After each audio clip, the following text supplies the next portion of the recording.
Bonjour et bienvenue sur Guerre et Plomb pour cette nouvelle vidéo. Alors nous allons parler cette fois-ci de RunQuest et de Gloranta avec ce coffret qui vient de nous arriver.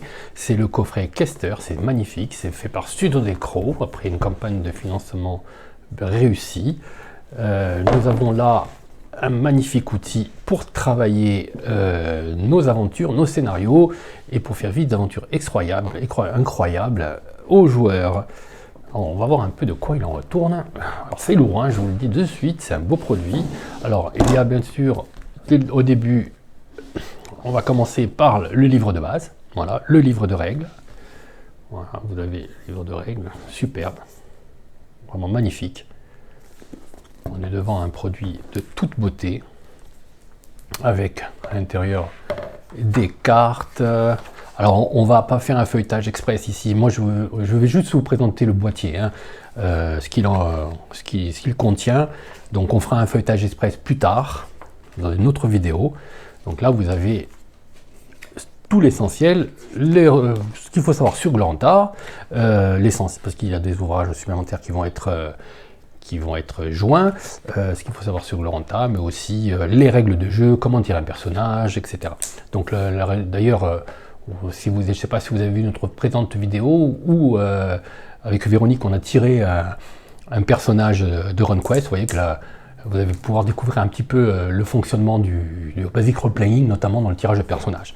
Voilà, ça c'est le livre de base. Vous voyez qu'il y a 2 marque-pages. Voilà. Voilà, c'est déjà un très beau produit. Ensuite vous avez l'écran. Alors l'écran, moi j'aime beaucoup. Alors, j'aime beaucoup cet écran, en fait. J'aime beaucoup cet écran, mais il faut admettre que c'est un peu particulier. Il n'a pas fait l'unanimité chez nous, non pas pour le contenu de l'écran, hein, comme vous voyez, qui est très complet. Il n'y a pas un endroit inutile, hein, donc vous avez tout, mais plutôt par le dessin. Moi, j'aime bien. C'est un choix graphique. Voilà. Voilà, là vous avez l'écran. C'est un choix graphique, évidemment. Ça fait penser un petit peu aux civilisations mésopotamiennes, gréco-latines, perses. Hein. Mais c'est aussi la volonté des auteurs, parce que c'est vrai que Gloranta, c'est plus un univers antique fantastique que médiéval fantastique ou high fantasy. Voilà pour ce qui est de l'écran. Ensuite, vous avez, on va faire le kit à la fin, le bestiaire de Gloranta. Voilà, dans le bestiaire de Gloranta, vous avez évidemment toutes les créatures. Alors c'est en relief un petit peu, donc ça brille un peu à la caméra. Et à l'intérieur, vous avez des cartes toujours. Le bestiaire de Gloranta avec toutes les créatures, les cartes de répartition animale. Les races aînées, agréamis, elfes, avec énormément d'illustrations à l'intérieur. Alors on n'est plus du tout dans la direction artistique qui a rendu Gloranta célèbre et RunQuest célèbre chez Oriflamme. Hein. On n'est plus du tout dans ce style graphique. Donc ça change un petit peu. C'est un peu parfois parfois déstabilisant pour ceux qui ont joué aux anciennes versions. Mais franchement, c'est du super boulot. On y reviendra souvent dans Guerre et Plomb. On vous parlera souvent de tout ça. Vous en découvrirez beaucoup plus au fil des vidéos sur RunQuest, qui vraiment, moi personnellement, c'est mon jeu favori. Hein. Je ne l'ai jamais caché. J'adore RunQuest, j'adore l'univers de Gloranta, j'adore le travail de Rex Stafford, de Steve Perrin et toute l'équipe Chaosium là-dessus. Voilà. Là, vous avez ce qu'on appelle le bestiaire de Gloranta. Ensuite, le kit de la meneuse. Oui, la meneuse, pourquoi pas. Hein. Voilà, soyons modernes. Chaosium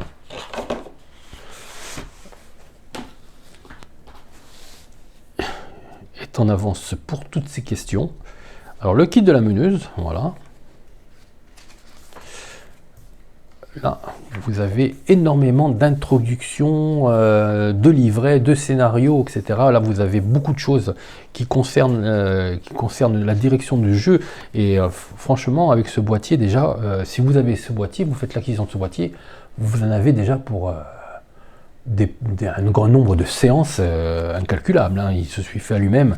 Il n'est pas donné, mais franchement, si une fois que vous avez ça, vous avez de quoi agrémenter les parties pendant longtemps. Là, il y a carrément une description sur l'univers de Sartar qui est suffisamment profonde pour que vous puissiez, avec des scénarios, le scénario, etc., que vous puissiez jouer de nombreuses parties là-dessus et amuser vos joueurs.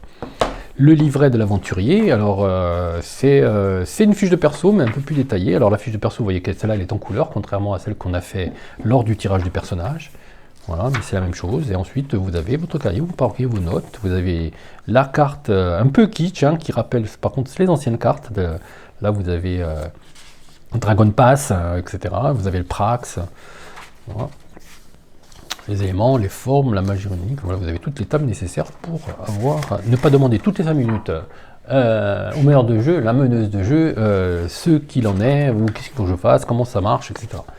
Là, vous avez des aventuriers pré-tirés. Pourquoi pas. Voilà. C'est des bonnes inspirations pour ceux qui ne connaîtraient pas le monde. Voilà.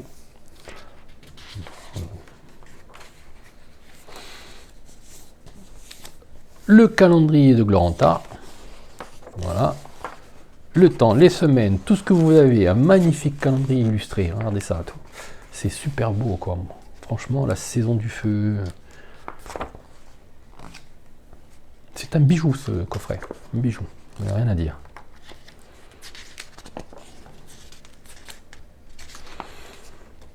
Magnifique travail de l'équipe de Chaosium et de Ciudad Decro qui nous a localisé ça. Les livrets de référence. Voilà.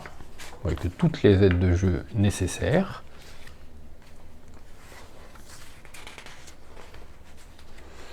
Voilà. Des fiches de personnages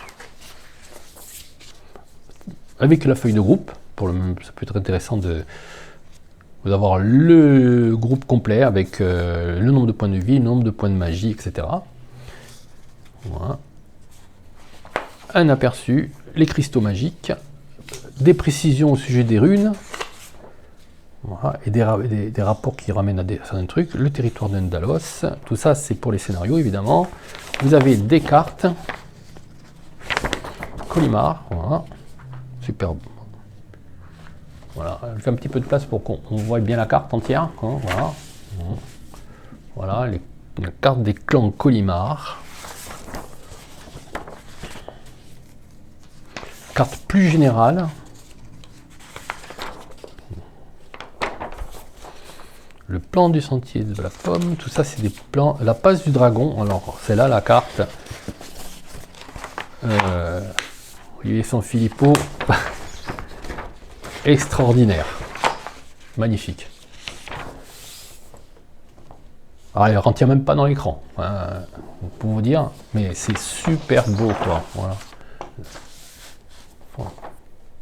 Voilà. Magnifique carte. On peut carrément presque l'encadrer comme c'est joli. Voilà. Alors, je ne tarie pas d'éloges sur ce coffret, hein, mais c'est sincère, honnêtement c'est sincère. On l'a attendu longtemps, hein, certains diront trop. Normalement, notamment ceux qu'on pledgé, hein, c'est toujours trop long en fait. Mais franchement, on est récompensé de notre patience. Voilà. Donc il reste plus que... Là, vous avez eu un petit aperçu, on fera des feuilletages express. Hein, on fera des feuilletages express sur les différents bouquins qui composent ce boîtier. On fera aussi une vidéo d'explication des règles. Pour bien comprendre la mécanique, c'est pas très compliqué. Et on vous fera aussi peut-être, si ça intéresse, si on voit que ça accroche bien, on fera peut-être une explication de l'univers de Gloranta, du milieu de Sartar, etc. Histoire de vous expliquer un petit peu les enjeux qui sont prépondérants dans ce jeu de rôle. Voilà. Alors si vous avez apprécié cette petite vidéo, n'hésitez pas à la signaler avec un petit pouce en l'air, de la partager avec vos amis et de vous abonner à la chaîne Guerre et Plomb TV si ce n'est pas encore déjà fait. À bientôt.